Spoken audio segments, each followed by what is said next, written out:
Hey there, guys. Chad Weber here, and today I'm going to talk to you about some very simple strategies and some things that you should be doing during this month of April 2020. Obviously, there's so much going on in the world right now, and it may seem like business has just evaporated almost overnight. Some certain loan programs are currently unavailable. People aren't out looking at homes. Most people staying indoors, self-isolating and social distancing, all these things going on. It may seem as if business is never going to get back to normal, but I'm going to show you some very simple things that you can do to actually keep and maintain your momentum, or even give it a boost, and make sure that you have plenty of loans and apps lined up, ready to go as things get back to normal. So these are very simple things to do, and all you got to do is follow along. Okay, so before we get started, though, I just want to share something real quick. First of all, apologize about the audio. So here's what happened: is COVID-19 has kind of caught me on lockdown here because I was overseas as things really started to take hold. And essentially, what's happened is on my flight on my way back to the U.S., I stopped off in a country and was going to catch another flight just about 24 hours later. It's a place I had some friends wanting to say hello, and then catch the plane the very next day. In that 24-hour time span, my flight got canceled. So my flight got canceled, but the entire country went on lockdown. And now I've been stuck for the last 3.5 weeks. And I went and tried to catch three other flights. All three of them canceled as well. So now the whole country's on lockdown, so I cannot leave. And we are on a 24-hour enhanced quarantine. You're not allowed to leave your home without a written pass from the city. And to make things even more interesting, the police have been given shoot to kill orders for anyone caught violating. It's at the police discretion. So interesting times here. I put all my audio equipment that I normally travel with in storage because I was just going to use my unit at home once I got back into the US to record these videos. So since I'm stuck here on lockdown, my equipment in storage, my other equipment at my home in the US, I'm just recording from my laptop. So that's why the audio might sound like I'm in a soup can or fade in and out here. My apologies. So I'm just dialed into a Zoom recording here. All right. And my hope here in doing these videos over the next 30 days or so is I'm going to be giving free tips and advice. This isn't a sales pitch, guys. This is just pure information. All right. So I'm trying to do my part on what I can to help you guys keep positive and keep your business moving in a positive direction as things get back to normal. Okay. So now you know. Let's get to the important stuff. So the first thing that we want to talk about is your number one asset. So actually, I mentioned in a video last week that I've been talking to some loan officers who said their business has actually gone up, that they have more business actually in the pipeline. Obviously, it's not closing yet, but they're taking more apps than ever before. Now, I'll tell you the one thing that they all have in common is that every single one of them, and I mean every single one of them, has been a beast about maintaining their database, their CRM. Guys, this is an asset. It's your number one biggest asset you have in any business. Any business is your audience, your list, your database, your CRM, whatever you want to call it. Okay. Now, I'm not saying that these people waited for this crisis situation to present itself and then they suddenly went and rushed to their database. That's called reactionary. That's reactionary business, guys, is always going to suck. I'm just being honest with you. It's always going to suck as far as results because you don't have the momentum, and momentum is what pushes you through and pushes you over the tight spots, the humps, the big hills or miniature mountains that get in your way along your path to success.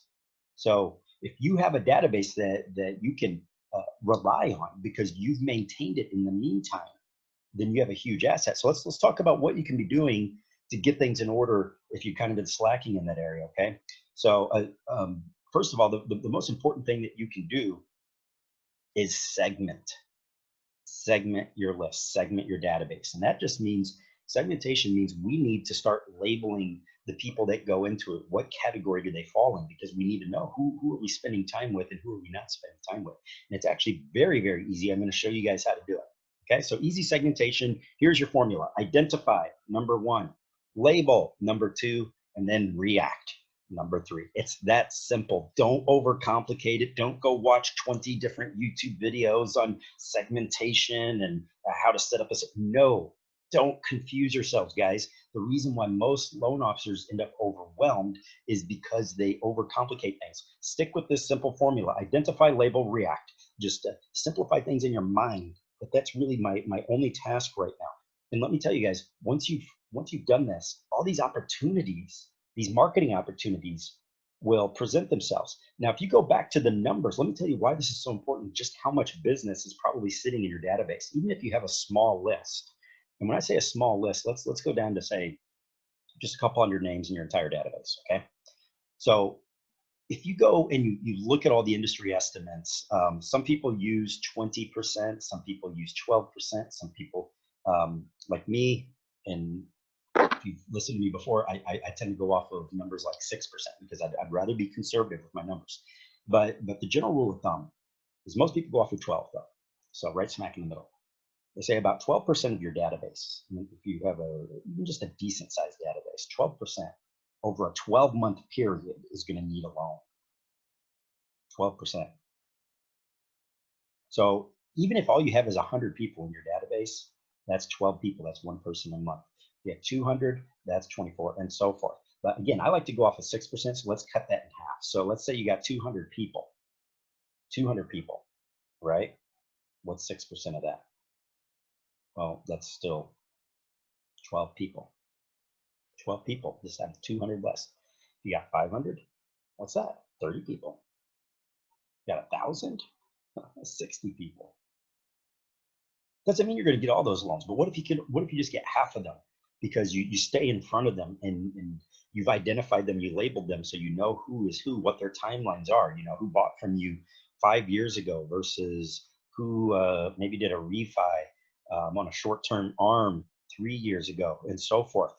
So what we want to do is get you to this level where you actually know who is who in your database, because once you've done that, you're in a position of power. You're no longer reactionary. So the first thing we're going to do is we're going to send a mass email. We're going to send a mass email. And right now is the perfect opportunity for that, guys, because you know what's top of everybody's mind. You already know, so you have an excuse. A lot of people don't, a lot of loan officers don't send mass emails to their database because they don't know what to talk about without turning it into a sales pitch. Like, yeah, this is boring. I don't know what I'm going to say to them that's going to be of interest. Well, right now, this is definitely of interest, and it's really, really easy to segment and identify and label right now. So we're going to ask them a question. No sales pitching, no sales pitching, no sales pitching.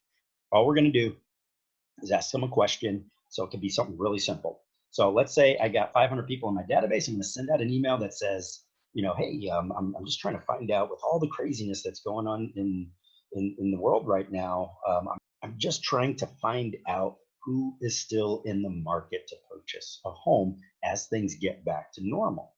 You know, so where are you at in that process? We talked before, you said you're looking to buy a home in 2020. Has the COVID-19 pandemic, has it changed your plans to buy a home this year? Yes or no? So that way I'm not peppering you with a bunch of homes. You know, there's a lot of different ways you can approach it. I'm just throwing out some different approaches here. Okay. But keep it relatively short. If you get to 3 or 4 paragraphs, it's too long. Keep it to a single paragraph if you can, 2 paragraphs at the most. That's it. If you get to 3 paragraphs, you've talked too much. Keep it simple. In fact, you could even keep it to about 3 or 4 sentences. Are you still looking to purchase a home in 2020 after the COVID-19 pandemic? So we could even change that to, how likely are you to purchase a home in 2020 after things get back to normal? I'm asking due to a lot of individuals have changed their plans due to the COVID-19. How about this one? If you want to take a slightly different approach, there's going to be a lot of people who are in a rush to sell. Think about the people, because if nobody's buying, very, very, very few people buying, and in most areas, you're not even able to close right now. Some areas you can, some areas you can't, you know, it just depends where you're at. There's going to be a lot of people who are in a mad rush to sell. Because think about it, if you had your home on the market and you were planning on being able to sell within 2 months, and now you're several more months behind schedule due to COVID-19, if those people are selling for financial reasons, they're going to be in a rush. They're going to want to accelerate. So a lot of the realtors to these people are going to recommend that they drop their pricing to sell quickly. So there's going to be a lot of great deals when things return to normal, most likely, because we've seen that happen. If you've been in the business during former crisis or pandemics, what about when the swine flu was going up? You know, because we've had so many of these things over the years. You guys have probably seen the pattern.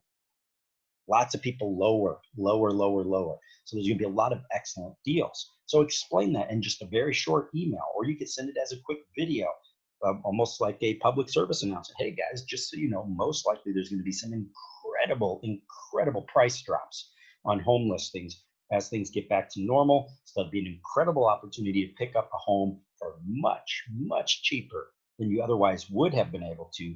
Would you like me to send you a list of those best deals of those homes as they become available when things get back to normal? Yes or no? So the people that respond to this, these are going to be the people that you label as your hot leads. The people that respond yes. And see, what I like about this bottom one here is that they're already giving you permission to contact them again. So you don't have to re-ask for that permission. You don't have to work as hard to rekindle that interest because they've already told you, hey, yeah, that'd be great. Yeah, please send those over. You know, what if you created a listing pool? How about a preemptive list, guys? So talk to realtors about, hey, I'd like to know, do you have, let's say I approached 4 or 5 realtors in a particular market, in a particular area, and said, hey, I'd like to know, do you have any particular sellers that are in a big, big rush to sell and are probably going to do big price drops that you're going to recommend that they do price drops when things return back to normal?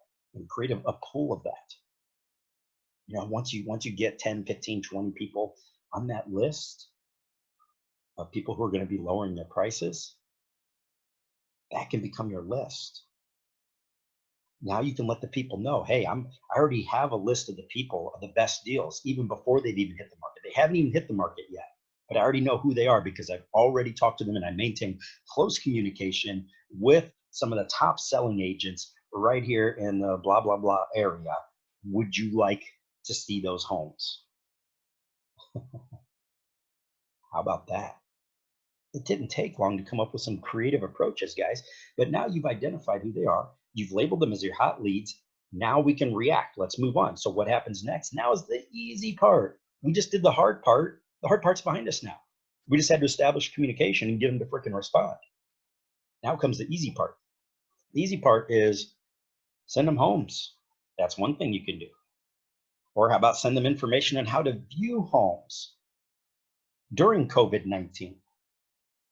That's another really cool point of communication or rekindle or reconnect message to say, how would you like to, you know, are you going stir crazy and counting down the days until you can actually go and look at some of these homes that you really want to see, but you can't because of COVID-19? Well, I'm going to show you some ways that you can still get a walkthrough and see every square inch of the homes you want to without even having to leave your home. So of course, what we're talking about is a live stream walkthrough, which by the way, I'll talk about that in another video because you could turn that into an entire lead generation campaign, a killer lead generation campaign, by the way. But we'll talk that. That's off topic. We'll talk about that later in another video. Okay, just keep your eyes open. How about and if you got areas where realtors are still showing homes on a limited basis, on a restricted basis, then how about a list of safety and best practices? Okay, if you're brave enough to go look at some homes, and that tells you who the really, really hot leads are, by the way, here are some best practices, right? How about rate updates?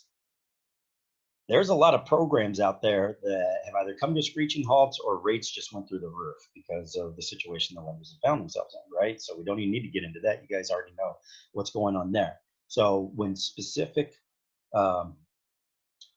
So sending rate updates, keeping people notified of what's going on. Hey, don't freak out, don't panic, guys. I know you saw that the rates, have gone through the roof, but I'm going to explain to you why that's happened and why you shouldn't worry about it because things will go back to normal soon, most likely. So I'm going to tell you what to expect. Manage their expectations. So send them those rate updates. This is one of the time periods where rate updates are actually interesting to people, depending on the programs, right?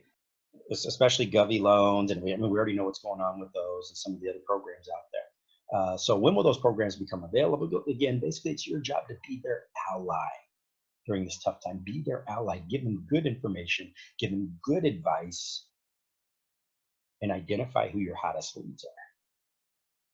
That's how you get business. All right. So now let's talk about some other alternatives. So what we just looked at was one particular approach. But if you want to take some other approaches, here are some other question-based emails. So basically, we want to send these in the form of a poll. So we're just basically polling the list. So we might send a reconnection email. And by the way, guys, you don't have to limit yourself to one approach. Send the first approach, try that approach, and then take the leads from that, identify them, label them, and segment them in your database, in your CRM, and then send a secondary approach to those who didn't respond to it the following week. So for those who didn't respond, now I'm going to send the, hey, what are you most concerned about? So seeing as how COVID-19 has had a huge impact on the real estate and finance market, what are your most pressing questions, or what are you most concerned about? How has this impacted you and your plans to either buy or sell a home or consolidate debt? Whatever it is your database is interested in, we're going to make it topic relevant. It's important that we make it relevant. But send that question, send that poll. How has COVID-19 impacted your home buying and selling process or timeline? Ask them about their timeline. What information would you most like to see?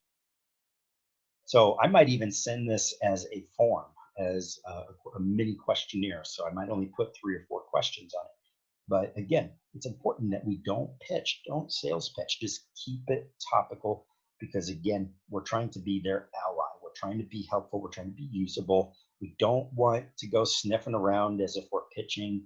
Obviously, if somebody responds to you, then boom, have at it. But at the moment, it's important that we keep this informational because this information is going to benefit you to no end anyways. But this is how you get something under control because again, for those who are saying that business is dried up, then what are you doing with all that extra time? You guys know me. I always ask, hey, what stopped you from taking action on fixing your database, your CRM, getting your automations under control? And it's always a combination of technology and time. I just don't have enough time. There's never enough time. Well, guess what? You have plenty of now for many of you, not all of you, but many of you. So what are you doing with that extra time? Now is the time to get these things taken care of because when things go back to normal, you're going to be too busy to do it again anyways. So what I'm telling you right here is simple. It's easy. If you need help with it, reach out to me. If you're looking for DFY done for you, fine. That's fine. Reach out to me. Those are the types of services that we offer. But everything that I've done here, guys, is simple. I've kept it simple because we want to remove the roadblocks here, but it's important for you to take action now. Get these things squared away now, because when things go back to normal, you want to already have that momentum going and have identified who your most likely prospects are. Now, I have some other videos this week and next week that I'm going to be rolling out with some really cool realtor strategies for getting referrals and all sorts of other things. So I'm just going to keep these these short mini tutorial type videos coming every single week, multiple videos per week. If you guys have specific questions that you'd like to see me address, please respond to the email that you received, or respond to me if you got this on your Facebook Messenger notifications. All you got to do is just send me a reply if you have other questions or want me to talk to you about some of the challenges that you're facing. It's that simple, right? Or make recommendations on topics you'd like to see me cover, because I am taking recommendations. I got a lot of videos and tutorials I'm going to be putting out there. So the more requests I get for specific topics, the more likely I am to dedicate a whole video to that particular subject or topic. All right. In the meantime, guys, stay safe. Make the best use of your free time, of this extra free time you have, if that's one of the things that you're experiencing right now, right? Make it a great one. And talk to you soon. Bye now.